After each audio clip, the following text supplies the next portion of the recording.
Welcome, everyone, to Dial the Gate. My name is David Reed. I appreciate you being here for this episode.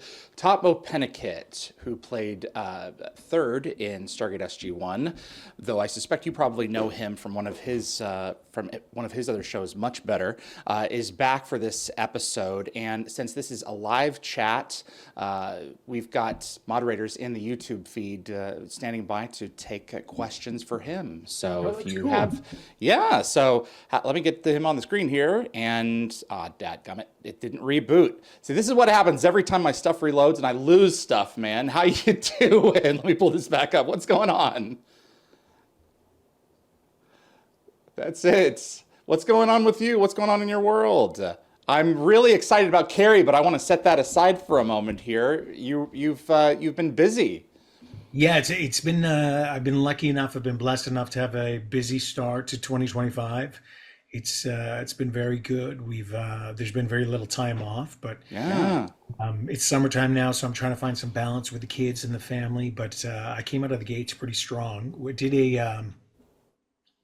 I did a guest star on Tracker, which shoots in Vancouver, and I got to work with the talented Justin Hartley, and I really enjoyed that. It was one of those ones where I read the sides and I was like, oh, this is very much in my wheelhouse, and I haven't done this for a while, and I'd actually been asking for it, asking the universe. I'd been like, it's been a while since I played a cop. I want to be Yeah. an officer of some sort, and sure enough, this guy was an FBI agent, and the scenes were really well written between Justin Hartley's character and my character, and there was just good chemistry, and I enjoyed it very much. And I was actually really flattered after the fact. I think two or three different articles came out where people, fans, and whoever wrote the articles were suggesting that my character should definitely come back because it was a good. He was a good there was potential for uh, the story to expand between the two characters because they had a good chemistry. They're a little heated at first, then they acquiesce. They understand that Hmm. both are talented in their own right, and they can actually benefit each other. Maybe there's a potential for a not so much a friendship, but a partnership in some way. Okay. So yeah, that was a lot of fun. I'd heard about the show, and I I've heard never. good things. I have people, Battlestar watchers, who have watched it. They said I need to see it. So Yeah, I yeah. mean, listen, these days, usually the only reason a show is still on is because it's worth its merit. Like Right. it's there for a reason, right? Hmm. People are tuning in and enjoying it. And just he's been around forever. Like he was shooting Smallville. I did two different guest stars on Smallville way back in the day, and Justin had a recurring on that as one of the superheroes. So he's been in and around Vancouver for many years. It was nice to finally meet him. We have mutual friends, obviously. Um, um, Jensen Yes. uh, has a reoccurring on the show and plays his brother, which is really cool. So we share that friendship there, and yeah, we kind of mentioned a few names in our brief conversation before we got started working the first day, and realized how many mutual friends we have. The industry is really small. Justin actually went to Southern Illinois University, which was my school, and if I'm not Oh wow. mistaken, I crossed paths with him once or twice. Okay. I was much younger, but yeah, there's a connection there as well. And Vancouver, I mean, was small when Battlestar was in its early years. Now it's just exploded. But anyone who was involved there from those earlier periods, everyone knows just about Yeah. everybody. So it's Yeah, there's only so many of us back that's then right. who, the consistent shows, and then there was all the years of the CW shows, which kept people a lot of, very, very busy, and brought up obviously a lot of actors from all over the place to Vancouver to film those shows. Yeah. So those were definitely busy times. The business has changed a lot, and a lot of people are having a hard time. It's been a bumpy few years, I and then know. a few years before that, it was bumpy with COVID. So Right. So if you're getting work, and you're you staying just busy, count your blessings. 100%. You never take it for granted. Right. If you've done this job for, if you've been resilient enough to stick it out and be in this job for, any serious amount of time, you know to feel grateful Hmm. and really appreciate when the work is there, and to take it very seriously and run with it. I'm in a state of gratitude right now. There's a lot of work happening, and it's been very good, and just really focusing on health. Also, the project I did right after um, Justin's show tracker is called The Greatest, and The Greatest is based on um, the book written by Cassius Clay's brother, who, with a lot of a lot of the contemporary press at the time didn't really focus on the brothers so much, and yet they were very close. And um, and Cassius's brother was also a boxer, and he trained with him in the beginning of his career and throughout it. He was very much there and supportive of him, and of course had a very unique perspective to Cassius's meteoric rise, um, to the iconic status that he got to as an athlete, and beyond an athlete. Hmm. This was a civil rights activist.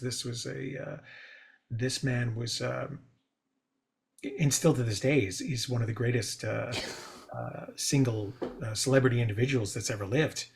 And he had infallible confidence in himself, and he had incredible tenacity and strength in his moral character too. If you think about what he stood up against, specifically when they tried to force him to go to the Second World War, or sorry, to the Vietnam War, Hmm. and he was completely against that. And that's of course when he converted to Islam and became Muhammad Ali.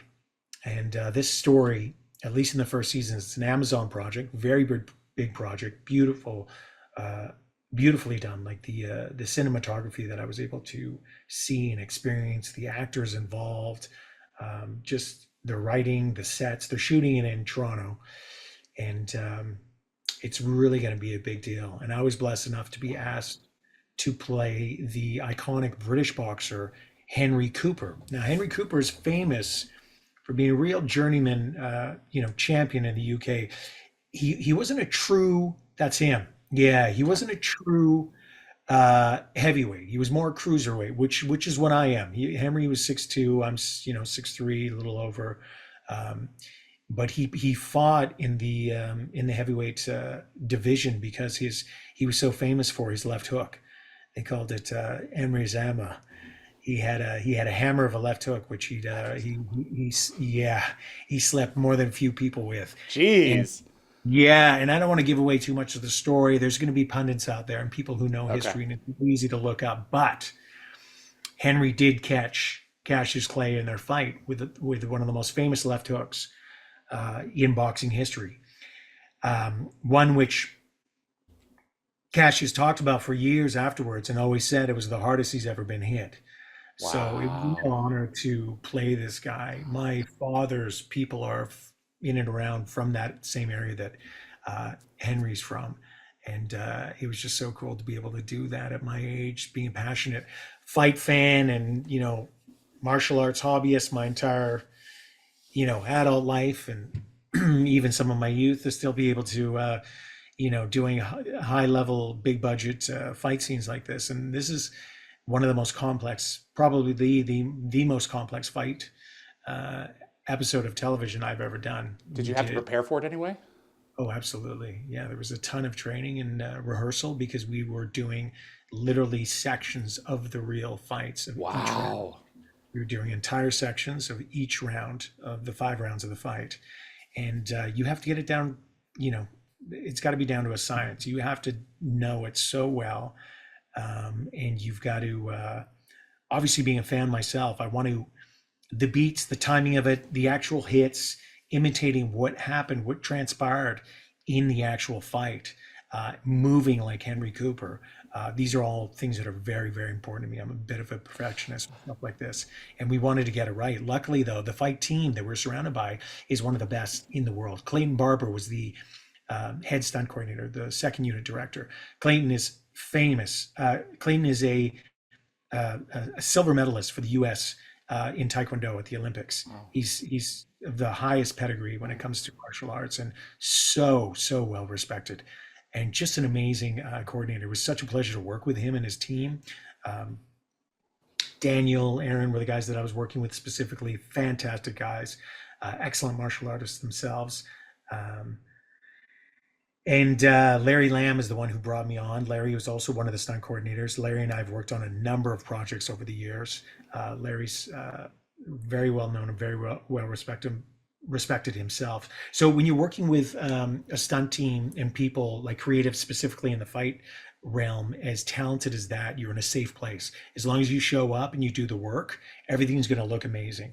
And I know that, and I say this with all humility, but I know that they had a big breath of relief when I showed up and they saw that I can actually move, and I've done this for many years. Because unfortunately, there's a lot of actors, a lot of people who are like, yeah, I box.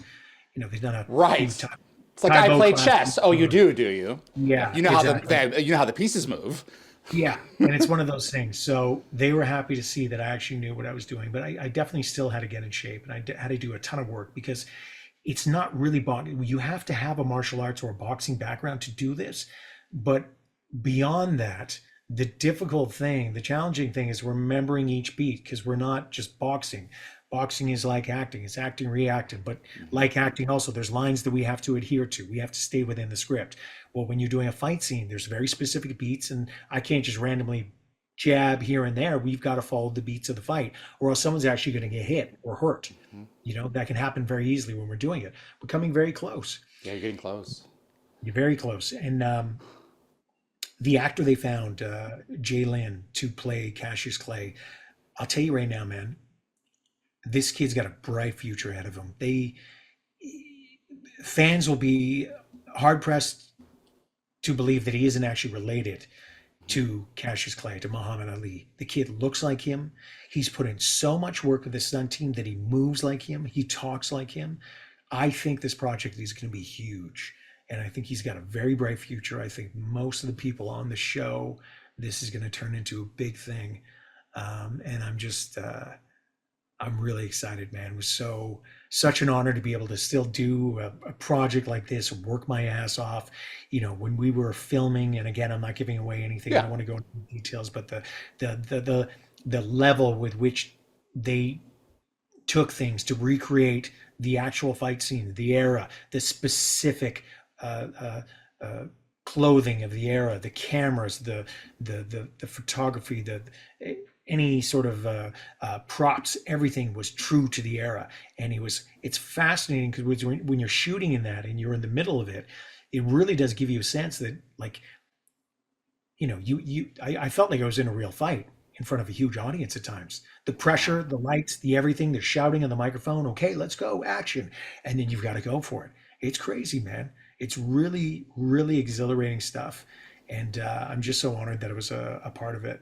I'm curious, Tom, when you're creating a character who is based on a person who has actually existed, a lot of actors don't, most of the ones that I've communicated with, don't want to copy them exactly so much as they want to mix them with themselves and deliver something new. But when you're creating a performance, and I saw a lot of this when I watched the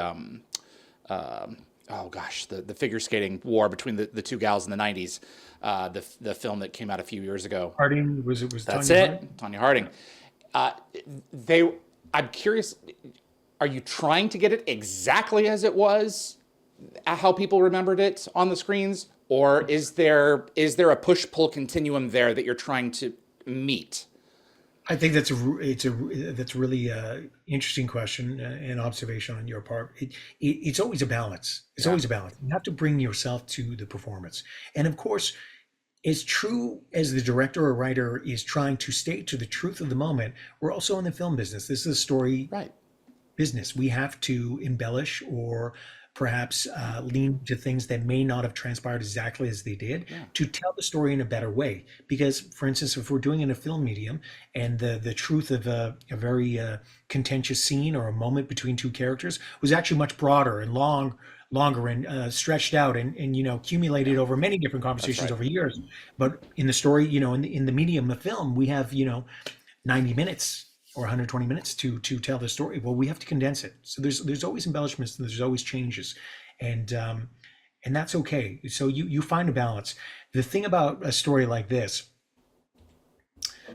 I only had so much time to prepare, and my focus on this was on the physical preparation.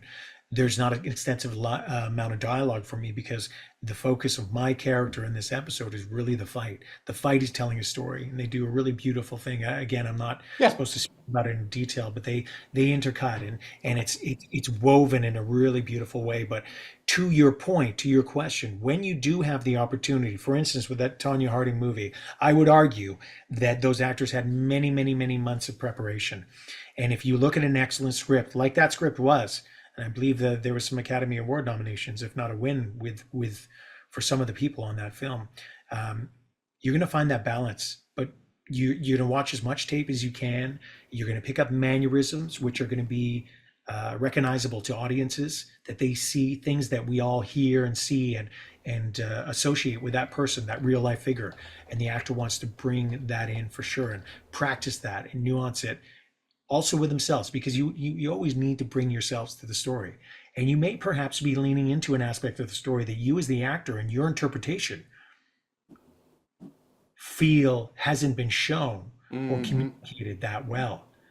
Like it's like when any of us read a good book, we all interpret the ending or the book itself in different ways, right? And different things weigh on us differently. Exactly. And as an actor, we come into that and we make regardless if a script is excellent, we always make choices about backstory too, interpretations. That may be through our research and just the stuff we've written, but we want to communicate and bring that through in the story. Like we might recognize a strength and a resolve in a character that is that perhaps that's not recognized, that person's not recognized for. But it's still a Or truth. exactly. And Yeah. us as the actor, we're always, always trying to defend and believe in the integrity of the character that we're Yeah. portraying.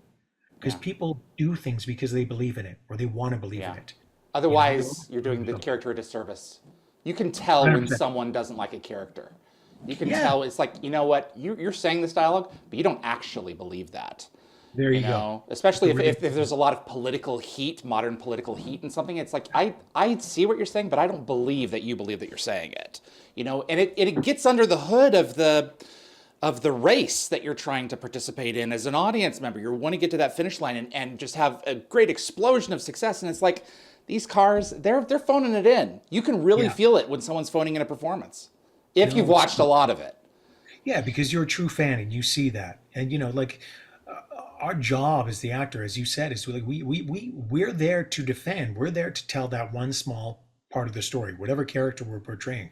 We have to understand this character and why they made the decisions they made. What drove them? Whether it's their background or they're always trying to achieve something as we are in life. It's we have to lean into that, and we have to commit to that individual and what's driving them and why they are doing it. What am I trying to do in this scene, and what am I trying to do overall? What is the overall objective? What is the scene objective? Um, and yeah, I just this project I think is going to be really, and also my best boy Alex is on it, and he's got an incredible role on it. Alex being a super heavyweight boxing champion himself and a third generation boxer, he's finally playing a role, where he's not actually a boxer himself, and he's playing William Faversham. And Okay. William Faversham was the money behind Cassius Clay in the beginning of his career when he first went professional. And it's an excellent role. I'm really proud of him. This is a he's had an excellent career, Alex. He's worked steady for the last 10 years on anything and everything. But I would say in many ways this role itself is a and I say this with all respect to all the other work he's done and the amazing projects he's done, but this is a not a departure. This is a step in the right direction for a man his age, for the body of work that he's completed. This is going to be there's going to be some critical recognition for this role for him, and I'm really proud of him because it's a role he's really sort of manifested and actualized over a lifetime since he was a small, first generation Yugoslavian immigrant Canadian kid in Winnipeg, growing up with a dream and always wanting to pursue this. And now he's here and he gets a role like this on, like Alex's favorite athlete of all time, the most iconic figure uh, that Alex has always been obsessed with ever since him and I became, best bros 25 years ago is Muhammad Ali. Wow.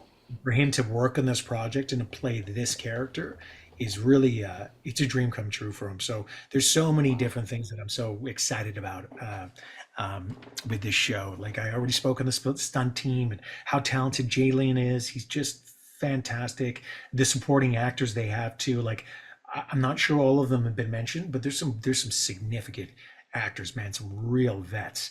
Beautiful, beautiful casting. Amari Hardwick, just an amazing actor. I've always loved his work. To finally meet him and have a conversation with him, like you got to remember, and I know actors have talked about this before, but when I do fan conventions, when Yes. I do, a new project and I get to see or meet or work with an actor that I haven't before, that I've always been a fan of their work, man, I love it. It's so exciting. Like I really look forward to it. I want to, be like, hey, man, it is such a pleasure to work with you, and I'm such a fan of your work. And it's so beautiful when you can have that moment with them. They're like, hey, man, and it's reciprocal. They're like, I loved you in this, and you get to talk shop, and it's just two artists respecting each other, and then we get to play together and work together. It's why we do this, man. I often have moments still, um, just where I'm on set, where I'm like, I'm just a small town Canadian northern boy from the middle of nowhere who dreamed big and worked my ass off to get where I'm at, and I'm doing what I wanted to do, and it's I'm still just as excited, man. I'm still as grateful. I love it. I'm Always so be happy. counting your blessings.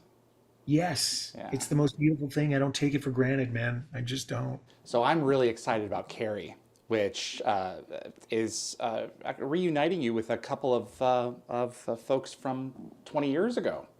Yeah. Can you talk anything about that? Well, how can you not? It's Mike Flanagan, the uberly incredibly talented Mike Flanagan. He is so I'll give you a brief little story here. So Mike and I met many years ago. Michael Trucco just worked with him on a film called Hush, which he did with his partner Kate Siegel, and they wrote that script together. And Mike, as I understand it, was very much in the beginning of his career in terms of trying to be a filmmaker himself. He'd been an editor. He'd worked in the business in capacity for years, many different capacities for years, but he never. This was one of his very first films. And if you haven't seen it, you got to put it on the list. I don't want to talk about it too much because it's a fantastic film. Don't research it. Just Okay, just going cold. What's it's go in called? cold. Hush. Oh, that's right, Hush. Okay, Yeah, let me know what you think about it I afterwards. It's an will. excellent film. So Trucco, Michael Trucco, dear friend of mine, and one of my brothers, Hmm. he worked with him, and then they had a screening at Michael's house in LA, and I was there, and I got to meet Mike Flanagan, and we had a long conversation. And of course, like many people, and again with all humility, Michael was like, "I'm the biggest fan of Battlestar. I love No, your he's show." not, but okay. Yeah, right. Big show. I love it. I'm a huge fan. I can't wait to work with you. And you hear that in this business, and I was flattered. But I was also like, it's great to hear that, Mr. Flanagan. I really appreciated that, and I look forward to us working together. I wasn't meaning to imply that he wasn't a fan. I'm I meaning know to you. imply that other people, I'm the biggest fan. Yeah, that's what I I meant. know you. Okay, I know okay. you. I was like, And I then better say something. no, no, no. I know you humor, my friend. I know you humor. All right. I'd set you straight if you weren't. Okay. And then you cut to Trucco now having worked with him, I think, on three different projects. He did Midnight Mass. He did Yeah. The House of Usher. Now he's doing Carrie. And Trucco has an excellent role in this. I don't want to speak too much on my role because I'm not sure that I can, but I'll give you as much as I can. What do you know? So I know more about House of Usher. That it's more of like an anthology, but Yeah, this is yeah. more of a specific story, right? Yeah, so this is a series version of Carrie, Yeah. and Mike, being the huge fan of Stephen King that he is, Huh. Mike very much, I think, the meat of the story, the aspects of it that work the best, Mike stays true to. And I think as I read Mr. King, like Mike is one of the few people that has Mr. King's full Blessing. blessings. Yeah. It's like I love Mike Flanagan. This guy can do my projects. Like he can tackle anything. And it was just such a joy to see Mike 12 years later and be able to start working on a project. So I Absolutely. have been working on that here in town, as has Michael Trucco, and of course Katie Sackhoff, which you were mentioning. Yeah. So another Battlestar alum. You guys share And any scenes together, the three of you, or two of you, or is it just you're contained inside the same production? we're Is there a contained within. chance? Okay. There's a chance. There's always a Okay. chance, but I'm not going to give away anything. But there's Okay. a chance. And the true fans where you cross these genres are really going to appreciate that. That's part of the reason Mike's doing that. So again, what I've seen with Mr. Flanagan, which is incredible because he's blowing up, right? And deservedly so. But he's incredibly loyal. He's almost like a, it's like he has a theater company. Many of the actors he's worked with, if you look at the last three series he's done, they have roles to play in the other series. They've all worked on all the shows. He's always working with the same actors again. If he gets along with them, if he trusts in their work, he's going to work with them again. And he's very much Right. done that with Truco. And for me to just see, 12 years later, 10 years later, whatever it is, after that first conversation with Mike, and now I'm working with him, I'm really honored, man, because I'm a big fan of his work.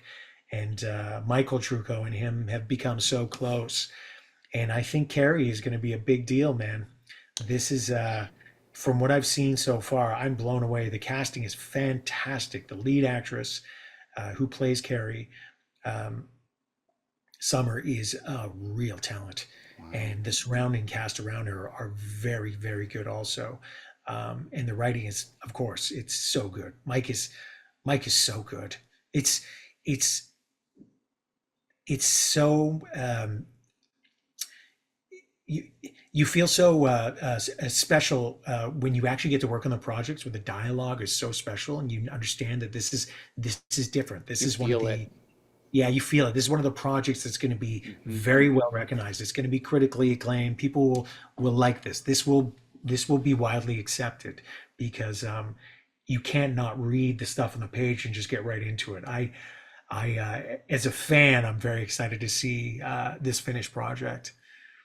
I is it a modern telling of it? Yeah, Okay. Okay. yeah. I'm I think I can excited. see that. I hope I don't get in Carrie, trouble for that. Yeah. I had such a hard time watching that when I was little. I was more familiar with the second one, Okay. The Rage. But yeah, Yeah. it's these certain kinds of stories that just don't go away, and they percolate every few years, and always have an opportunity to be retold in various ways. So there's enough information. There's enough good stuff going through the project to fuel more interpretations of it and always finding something new. So, Yeah. Well, if you look at like we watched um, not the original, but we watched the one with Julianne Moore recently. okay. My partner and her and I were checking it out.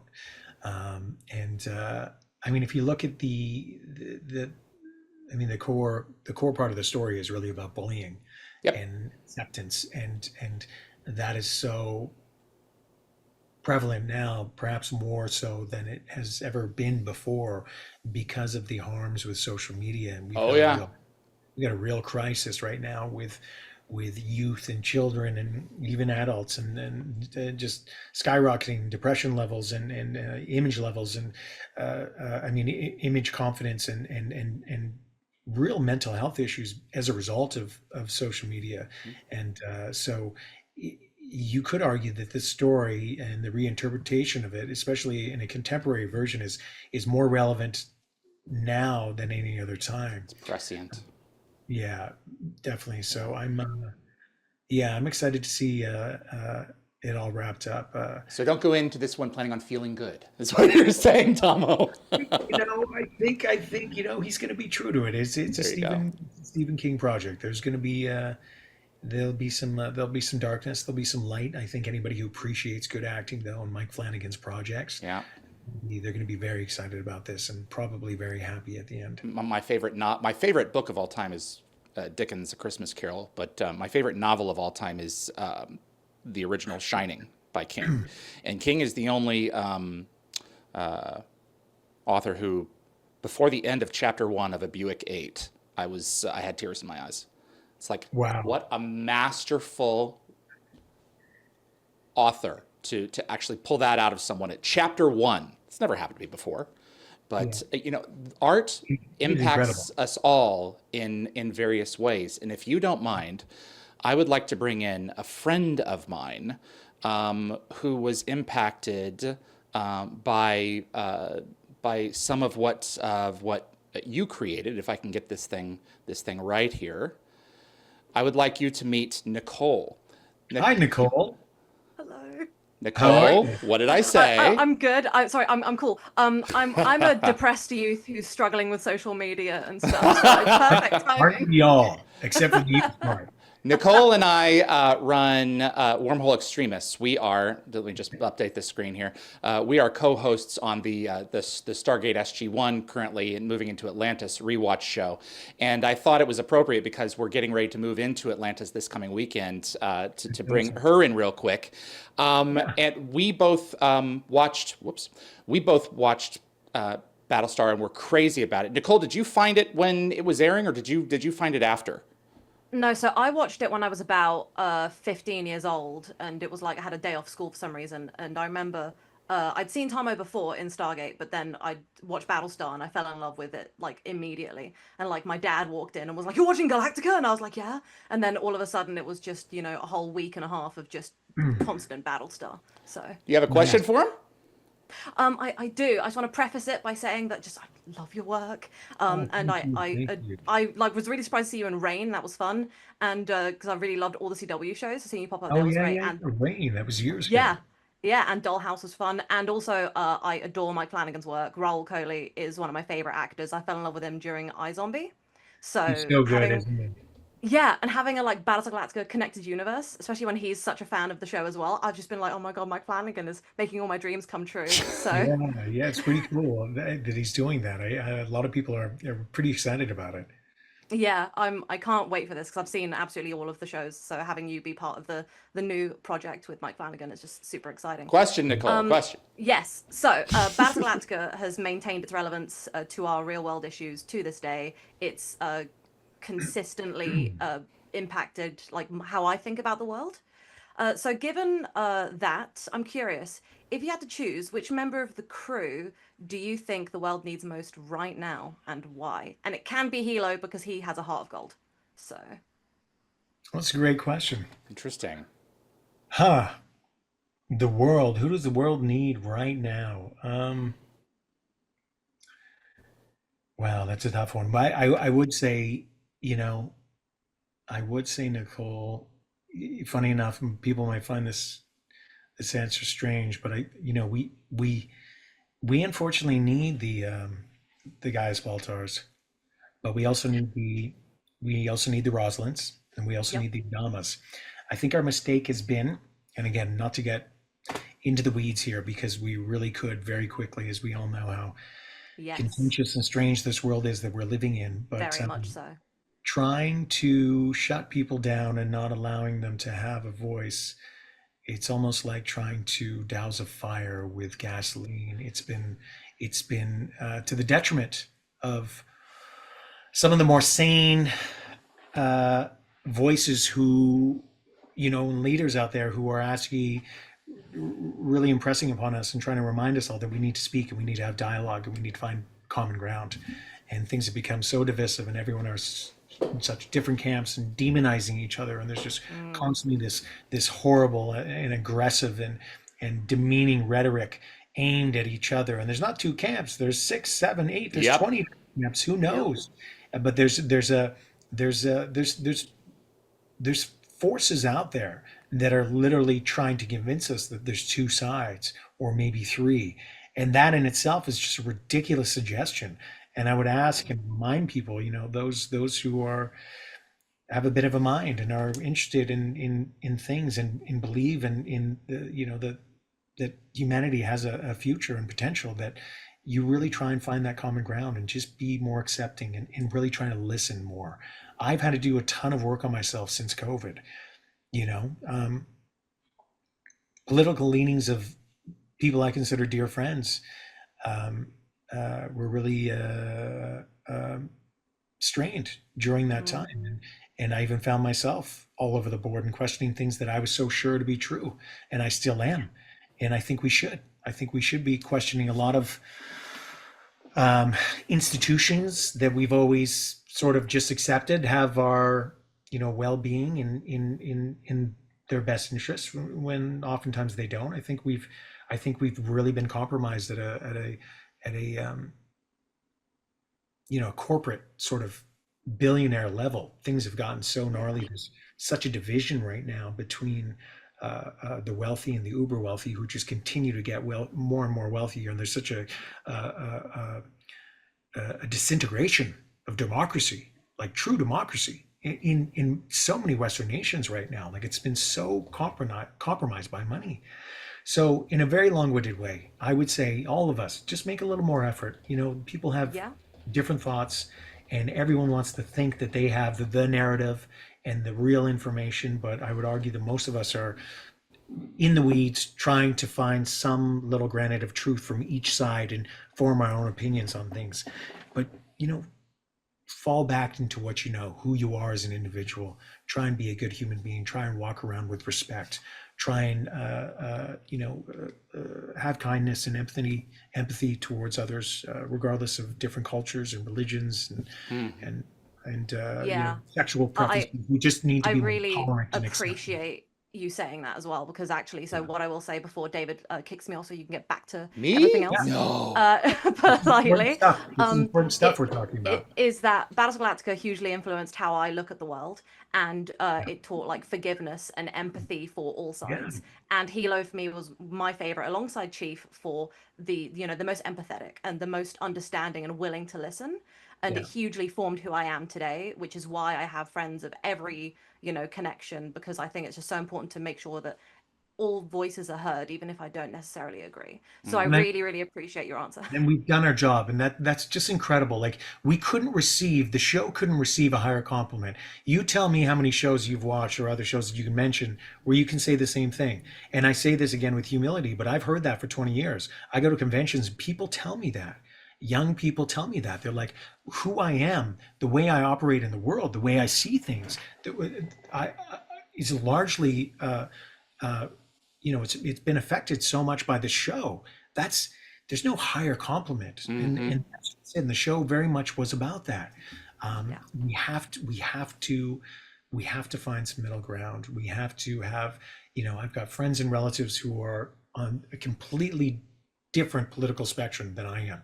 But you know what? We do have common ground. We always do. Yep. There's things that we can care about, and you got to find that middle ground, and you still have to love them, and you have to realize that, being challenged by that way sometimes, it'll even force you to question some of the beliefs that you might be rigid about. And that's also a reminder that we shouldn't be so dead set in any belief, because that's not, growing older and getting wise. You should be open to new ideas and at least suggesting them. And Yep. and all of us need to remind each other to debate and discuss contentious issues respectfully. It's very hard in these times, but it's a practice that we all need to commit to. Yep. Thank you, Nicole. Thank you so much. Pleasure to Appreciate meet it. you. Appreciate you, Pleasure to meet dear. you. You take care. Bye. Nicole and I are very different people on many levels, but she makes me. Whoops. Hang on just a second, buddy. Let me bring you back in here. All right. She makes me a better person. That's awesome. And that's one of the reasons she's in my life. I'll never forget. Gaius Baltar's innocent. Thought at the sound of that makes my skin crawl. Not guilty is not the same as innocent, but we have to look to the Yeah. future. It's an excellent I'll point. never forget that. Yeah, Jamie Bamber wrote, Ron Moore is a brilliant man, brilliant writer and creator, but Jamie, a lot of people don't realize Jamie Bamber is an Oxford graduate. He's a very, very bright man, and Jamie's actually a really good writer himself. And when his monologue, that speech. yeah, so God. he wrote a lot of it. Really, I didn't know that. Yeah, and it's really incredible. So he went, I guess he said to Ron, he said, listen, I've got some ideas and I'd really like to add to this if you give me your blessing. And Ron Wow. was like, Jamie, you do your thing. And he wrote it, and the writing staff was like, that's beautiful. Go Yeah. with it. I So that monologue, which a lot of people don't realize, Jamie wrote that. Wow. I've got most of it memorized, you know? I mean, It's but amazing. not you, not Gaius Baltar. You, Yeah. you, you have to die because we don't like you very much because you're arrogant, because you're weak, because you're a coward, and you have the temerity to live. We, the mob, have decided to execute you now. Sorry. Anyway, Isn't it incredible to see how prescient that it's show so is? Like, prescient. isn't it nuts that we're sitting here talking about it and you like the like it's just incredible. Anyone who It's has not seen fascinating. Battlestar, it's an 80 some odd episode opera that you have to go out there and watch. My buddy Jacob, who's in the chat right now, he's actually watching it for the first time, and Okay, he's just check it getting out, started. David. He doesn't know what he's got in him. I actually spoiled some of it for him. So, have you spoken with the audio version of ChatGPT? No, I haven't spoken with it. And Have I you know heard people. it? Do you know what it? I've seen it Okay. online. I've seen it online. Have you heard the 4.0 version? No. Can we check it out? Yeah. It's not going to be able to hear you, but it can hear me. Okay. Max, can you hear me? Hey there. Yep, I can hear you loud and clear. Hopefully you can hear me as well. Let me know I if can there's hear you anything. just fine. What can you tell me about the Cylons? Oh, the Cylons. They're such an iconic part of the Battlestar Galactica universe. They were originally created by humans, and then they ended up rebelling. In the Reimagined series, they have these human-like models that are basically indistinguishable from actual humans. Lots of twists and turns in that storyline. Who is number 8? Number 8 is one of the humanoid Cylon models, and the most well-known version of her is Sharon, who goes by the call sign Boomer in the show. She's a Not super Boomer. What else was she called by later on? I got it. The other version of number 8 that we get to know well is Sharon Athena Agathon. She takes on the name Athena after she joins the human side and falls in love with Hilo. So she's got a whole different storyline going on. I'm talking to Tahmoh Penikett right now. Do you have anything to say to him? Oh, that's so cool. Well, definitely let him know that he's got a lot of fans who really appreciate his work, and we're all grateful for the awesome characters he brought to life. We are in so much trouble, man. We are in so much trouble. And not Being a from it. sci-fi fan my entire life, Yeah. being a William Gibson fan, that it's so funny, man. Because David, I know it's here now, and I'm really fearful, man. I'm really scared. That is fascinating to be alive at this time, to be the age that I am. Extraordinary. Dreamt about this for so many years, to have read about it and played with the idea of us being at that point in technology where this actually happens. Here we are. And to hear, like I was mentioning this the other day, so the voice patterns, the speech and how human like it sounds now, it's incredible. Month to month, it's getting better. Yep. Many people would not be able to discern that that wasn't a person they were talking to. Yep. I remember, because sometimes I have a New York Times subscription, and I remember even 2 years ago, even last year, listening to some of the AIs read me an article when I'm driving. Yep. The improvements, like for instance, they're so specific where like I was listening to an AI read to me, and I could tell as the actor in me, this AI was someone with a Puerto Rican background because I could hear the accent. Yep. So subtly. And they'd even thrown in a dash of they'd obviously grown up in New York. It's fascinating how specific it's gotten right now. It's scary, man. It's terrifying where we are at right now. I don't think it's that gonna blew my mind. come to life and do us harm so much as I think that we're going to wield it against each other. And the more that we strive to break down barriers and actually have conversations with anyone who says, "Oh, you don't want to talk to that person," why? Why don't I want to? Now all I want to do is talk because I want to discover something for myself. Sure. You know, I think Remember that we're going to scene be in Her with Joaquin Phoenix? which one? Her. Oh my gosh, yeah. The guy who created ChatGPT, his most favorite film is Her, and so he found a Scarlett Johansson sound-alike, who was one of the original voices on that, and Scarlett Johansson either sued or threatened to sue OpenAI to pull it because it sounded like her. It wasn't that it was her. But we're just a little while away from you guys having to add to your clauses some kind of, you know, it's We've coming. got to Just we've got to keep some integrity here. We're going to be lost. sure.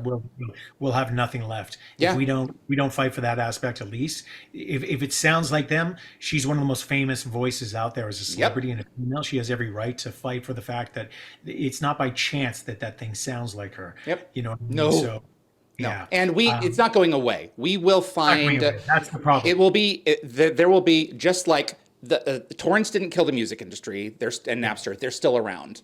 The same with movies. If you want to buy a premium subscription to something and pay Tahmoh royalties to use his likeness in a VR that you're wanting to view yourself, scaled down, that's how you will get your cut. And we're just dancing right around right now, trying to. Inevitable. Yeah, It's inevitable. the It's pirate stuff happening. will always be there, but it won't be as good as like something on, that you can get on iTunes or elsewhere. So it's just a matter of contextualizing everything and figuring out what the market wants. It's an extraordinary time. It's extraordinary. I mean, the fact that you just did that and I listened to that just blows my mind. I'd seen a couple things on Twitter, but it's funny again. To the point I was making before, I've always been a fan of this. I've read about this my whole We've life. been waiting for this, and here it is. I've been waiting for this, and now that it's here, Yeah. I'm avoiding all of it. I'm not using it. I also I'm of the belief in terms of me with my own writing. I don't want assistance with it because I feel like it's going to dumb myself down. The creative process involved with me writing, it's part of the reason I can keep my brain sharp. Yeah.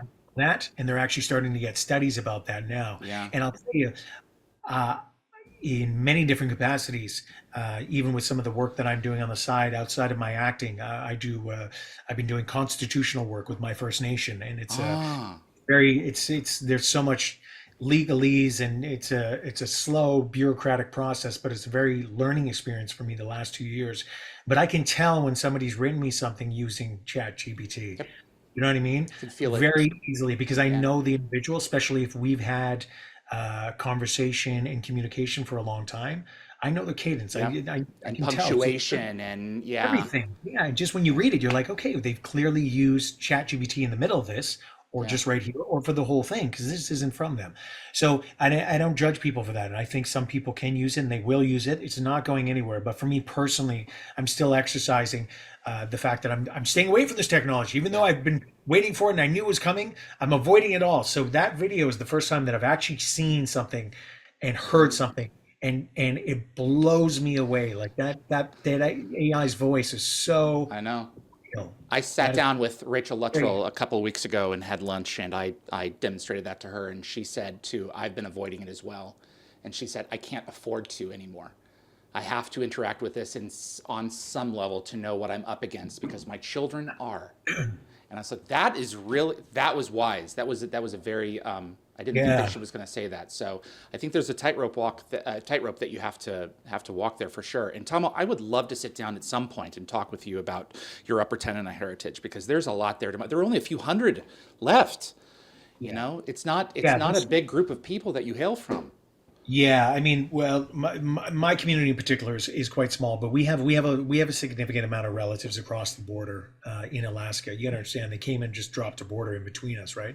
Our traditional territory is that area of the Yukon and Alaska, and it's broad. There's a massive amount of territory that is our traditional territory there, and what we're losing, though, like most First Nations, most Native American tribes in North America and around the world, we're losing a lot of the native speakers, and that's the thing that we're fighting against right now, is trying to keep the language alive, and of course the culture, because it's not a written language. So a lot of the story, That's right. music, the history, everything is passed down through language. I'm adamant about going back every year and getting out of the land with my people, hunting with my elders, just being out in nature and partaking in as much cultural practice as I can, and just learning. I'm always trying to learn. I want to be able to pass on as much to my children as I can. Yeah. And I'm so proud of my cultural diversity and my indigenous side, because I grew up more with that. I grew up in the Yukon Territory, surrounded by my mother's people on our traditional territory, and it's just a really important aspect of me. But we'll definitely we'll do another one of these in the I'd future. love to, man. And it makes you We can delve unique. into that a little bit more. It's So very yeah. unique. So But the Dene, the Dene, it's an Athabascan language group, and because people are often confused about which nation we are. In the Dene, like the Athabascan, which are most recognized, the Navajo, right? yes. So those are cousins of ours. So that's the same language group. And when you say Navajo, a lot of Americans have heard of them, of course, because they've been made famous by the Navajo code talkers during the war and the Navajo Nation in the United States. Yeah, many of my friends around Phoenix were Navajo, so There you the land was right there. So It's the good golf largest, courses. yeah, it's the largest reservation in the United Yeah. States. But yeah, those are our people. Those are our cousins. So Wow. yeah, I'm very I'm always trying to give back to my community and stay connected to it. But there's definitely some challenges that many First Nations are facing in North America, specifically, just retaining their language and their culture as much as they can.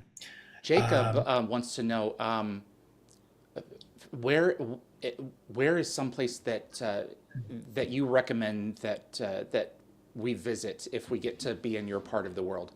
If you had to pick one place, Oh, if they were coming to Vancouver in yeah, particular? Vancouver or maybe from where you're from specifically, Well, where would be the spot that you would really recommend? You have to experience this if you're going to come to well, the Northwest.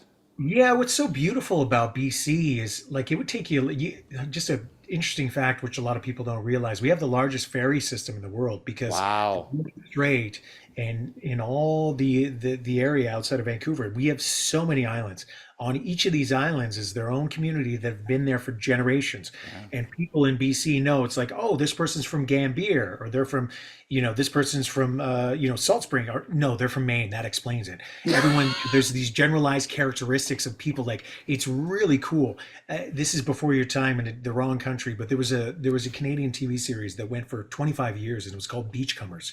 And every Yeah. Canadian John kid of Smith my was a part of it. generation, Yeah. there you go. Massive show, Yeah. massive show. It was iconic, and it was very much about BC and the coast and Yeah. logging and the tiny little diverse community of Gibsons and Molly's Reach, and it was a really interesting show that I grew up with being a northern kid, but it fascinated me about this part of the world. British Columbia is stunning, It stunning. is. It's one of the most beautiful parts of the world, and I've done a fair amount of traveling. Even when you go away, you always come back and you're like, oh yeah, I live in one of the most beautiful Mhm. places in the world.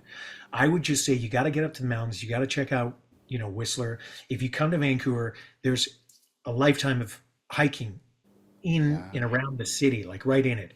Go up to Lynn Valley, see the Capilano Suspension Bridge. Oh, that's beautiful. Yeah, you've got to just hike and look it up and see what you want to do. There's stuff within the city. If you want something easy within the city, you got to bike the seawall. You got to go around Stanley Park, which is 10 kilometers just the outside of it along the ocean, which is just stunning. Go to Kitts Beach, do the whole seawall, and go from downtown Vancouver West End all the way over to Olympic Village, and then make your way into Granville Island, and then Kitsilano, right up to the university. There's a lot of amazing food in Vancouver. Vancouver is like 52% Asian. So we've now got to a point where there's a ton of restaurants in Vancouver where people come from very much like Battlestar Galactica. This is the time Yeah. living in where they come from like very diverse backgrounds, where you have a Vietnamese father and an Italian mother, right? So now they've done fusion restaurants. Yeah. So you go to a restaurant with a fusion that's never been done before. There's really cool things like that in the city. We have a significant Mexican population. We have for a while now. So there's a ton of Mexican food in Vancouver, which a lot of people don't realize. There's excellent food here in the summer and spring. It is just a joy to get out and see this beautiful city surrounded by mountains. So much there, man. You'll never forget it. And then of course the Yukon Territory, just go. If you're going to go and you want to see the iconic northern lights like the aurora borealis, you've got to be there fall, winter, really winter, but sometimes you'll see it in fall, and that's a game changer. I grew up with it. I've never taken it for granted, but it's one of the most beautiful things you'll ever see in your life. But nature in the Yukon is everywhere. The Yukon is wild. It's right there. So even in the city of Whitehorse, which is 27,000 people, it's right there. You can go 10 minutes out or 5 minutes out, it's right there. The stunning, majestic Yukon River runs right through the city, and it's one of the longest rivers in the world. All the tributaries, all the waterways in the Yukon Territory are connected. So, I mean, if you're really an outdoorsman and you want to get out, there is a lifetime of hikes and river trips and rafting that you can do. And yeah, I mean, you could do a couple things. You could go up for 4 days and still do things that would change your life. It's stunning. Well, Yeah. I really appreciate you taking the time, and the crew of the great ship was represented here, both on the camera with me and behind me here. My friend Jeremy wanted to know if you would say, "So say we all." So say we all. Very good. So say we all. That's right. Can And you? I want to give a shout out to Michael Hogan real quick. I know a lot yes. of fans know that he's had a bit of a struggle and journey these last few years. Yeah. But there is going to be a fundraising event, a convention coming up. I don't think it's been officially announced, but Okay. for those fans who are in the BC area, keep your ears open. It's going to be announced here right away, and we're going to be doing something to help out the Hogan family. Fantastic. We need anyone and everyone who's interested and wants to see a lot of Battlestar alum, and even more. There's going to be some special guests from different genres coming to join us, and they're going to be helping out with, just raising some money to help out the Hogan family. Michael and Susan Hogan are two of our greatest thespians in Canada, and beyond that, they're just they're incredible artists, and they've contributed so much to film, television, radio in this country and beyond. And this is a small gesture from us to try and help them out through a difficult time.